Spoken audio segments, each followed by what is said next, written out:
आज हम बात करेंगे वाटर साइकिल के बारे में। जो वाटर साइकिल है वो क्या होती है। देखिए, हमने पहले देखा कि जो वाटर है, वाटर के बारे में हमने पढ़ा कि जो वाटर है वो इवेपोरेट हो जाता है।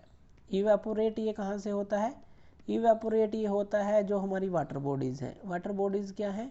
जैसे समुद्र हो गए, हमारी जो नदियाँ हो गई, उनसे ये इवेपोरेट होकर वातावरण में जाता है।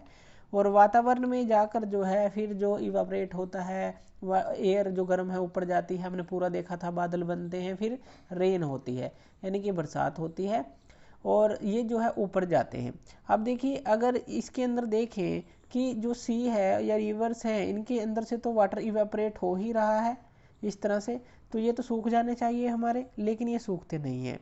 तो ये जो है, हम ये एक तरह की एक साइकिल हम इसको समझ सकते हैं कि जो रेन हो रही है और जो वाटर से, जो वाटर बॉडीज़ हैं उनसे वेपर बन रहे हैं, वातावरण में जा रहे हैं, तो ये किस तरह से मेंटेन रहती है, इसको आप एक पूरी साइकिल कह सकते हैं कि इस तरह से जो है वो चलती रहती है। हमारे सी और रिवर भी नहीं सूखते और बरसात भी होना बंद नहीं होती, या डिफरेंट तरह की चीज़ें भी होना बंद नहीं होती। तो ये एक लगती तो हमें सिंपल सी प्रोसेस है, लेकिन उतनी सिंपल ये है नहीं। अब देखिए, इसके अंदर क्या है। इसके अंदर हमारा जो वाटर है, हमने बात की कि जैसे रेन हो गई, रेन के थ्रू जो है वाटर जो है अर्थ पे आता है, यानी कि अर्थ सरफेस पे आता है। अब ऐसा नहीं है कि ये इमीडिएटली सी और रिवर के अंदर चला जाता है, ऐसा नहीं होता। ये डिफरेंट फॉर्म में आता है अर्थ के ऊपर, और डिफरेंट फॉर्म में ये रहता है। अब देखिए, कुछ तो क्या है, जैसे बरसात हुई तो कुछ जो है मिट्टी के अंदर, यहाँ पे क्या है, सोयल है, मिट्टी के अंदर वो जो है पानी चला जाता है अंदर, वो जो है उसका रिसाव हो जाता है, जो कि किसका कारण बनता है?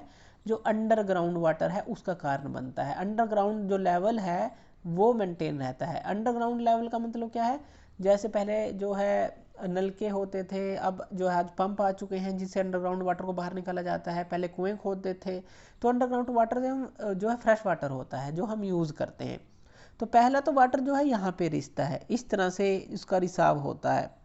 और दूसरा जो है, अगर हम बात करें इसका, कि जो वाटर है, टेरेस्ट्रियल एनिमल जो हैं, प्लांट जो हैं, लाइफ फॉर्म्स जो हैं, प्लांट्स जो हैं, मान लीजिए यहाँ पे प्लांट्स हैं, वो इसका यूज़ करते हैं रूट्स के थ्रू, तो वो भी तो इसका यूज़ करते हैं, वो यूज़ करते हैं। और पत्तों के थ्रू जो है ट्रांसपिरेशन प्रोसेस होती है जो हमने पढ़ी थी, जिसके कारण से वेपर बनते हैं और वो एटमॉस्फेयर में जाते हैं। तो ट्रांसपिरेशन प्रोसेस भी हम पढ़ चुके हैं कि प्लांट जो है अपनी फोटोसिंथेसिस की प्रक्रिया करते हैं और ये वेपर भी बनाते हैं यहाँ पर। तो इस तरह से देखिए, हमने देखा कि वाटर साइकिल के अंदर क्या होता है। अब यहाँ पे एक तो हमने देखा कि रेन होती है, अंडरग्राउंड वाटर का कारण बनती है, प्लांट्स के पास जाती है। उसके अलावा ये कहाँ पे जाती है? अब जो रेन के कारण जो है, जो हमारे नदियाँ हैं या जो रॉक्स हैं, रॉक्स के ऊपर जो मिनरल्स हैं वो भी पानी के अंदर जाते हैं, सी और रिवर के अंदर जाते हैं। जहाँ पे जो लिविंग ऑर्गेनिज्म हैं वो उसका यूज़ करते हैं। जो रिवर के अंदर जो हैं काफ़ी तरह के न्यूट्रिएंट्स होते हैं जो हमारी मिट्टी से रिवर के अंदर जाते हैं, सी के अंदर जाते हैं। तो ये मेराइन जो ऑर्गेनिजम्स हैं, यानी कि समुद्र में रहने वाले जीव हैं, जलीय जीव हैं, वो उनका यूज़ करते हैं। तो इस तरह से जो है पूरी जो साइकिल चलती रहती है। अब इसके अंदर होता क्या है, पूरी एक ओवरव्यू हम ले लेते हैं।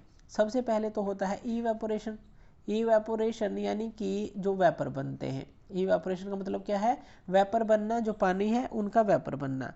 फिर जो वेपर बनते हैं तो उनके कारण जो बादल बनते हैं, तो हवा के अंदर जो वेपर बनते हैं ऊपर चलती रहती है, हवा ठंडी होती रहती है, जिसके कारण जो है रेन होती है। तो इसके कारण क्या हो गई? रेन हो गई, रेन या फिर स्नो हो गई। इस तरह से रेन या स्नो आती है। अब उसके बाद क्या होता है?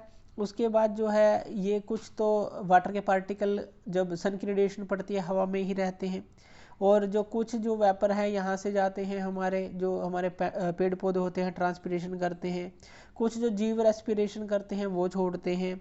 तो इस तरह से जब रेन होती है फिर वो कहाँ पे जाती है? अंडरग्राउंड वाटर पे जाती है, रिसाव होता है उसका, फिर नदियों में जाती है, कहीं पे वो झरने की तरह फूटता है जिसका यूज़ किया जाता है, कहीं पर जो मिट्टी के अंदर के मिनरल हैं वो जो सी और रिवर तक पहुँचाए जाते हैं।